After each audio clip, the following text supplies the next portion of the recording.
l'ex-compagne de Vincent Larvol, ce candidat de cauchemar en cuisine devenu SDF après son passage dans l'émission, a raconté comment leur vie a basculé. Dans une interview accordée à Téléstar. Marina et Vincent tenaient le restaurant Le Cèdre vers à Garonne, dans le département de la Dordogne. Un an après le passage de Philippe Etchebest, les caméras de M6 avaient pris de leurs nouvelles. À l'époque, tout allait bien, mais ça n'a malheureusement pas duré. Les deux époux se sont séparés en février dernier. Vincent avait un penchant pour la bouteille et c'est devenu trop compliqué, explique-t-elle aujourd'hui au magazine. Je ne voulais pas que mes enfants vivent cette situation plus longtemps. En 2 semaines, j'ai décidé de partir en Haute-Savoie avec eux, pour couper les ponts et me reconstruire.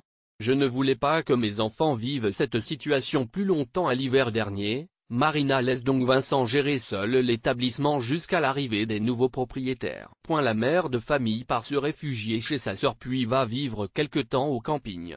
Cet été, elle a intégré une résidence sociale. Notre situation reste très difficile, parce que je ne trouve pas de travail, déplore-t-elle. Mais l'essentiel, c'est que les enfants retrouvent un équilibre. La jeune femme a confié que son ex-mari vivait désormais à la gare de Bergerac. Pour survivre, il fait la manche et bénéficie du revenu de solidarité active, RSA. Philippe Etchebest n'est en rien responsable de ce qui nous arrive mais Marina est formelle. Philippe Etchebest a assuré un suivi du restaurateur. Même après l'émission, il a gardé le contact, soutient la mère de famille. Nous avons été très entourés. Il n'est en rien responsable de ce qui nous arrive. Le problème, c'était Vincent et son addiction. Mercredi, Philippe Etchebest a donné des nouvelles de Vincent. Selon lui, le cuisinier s'est remis sur les rails.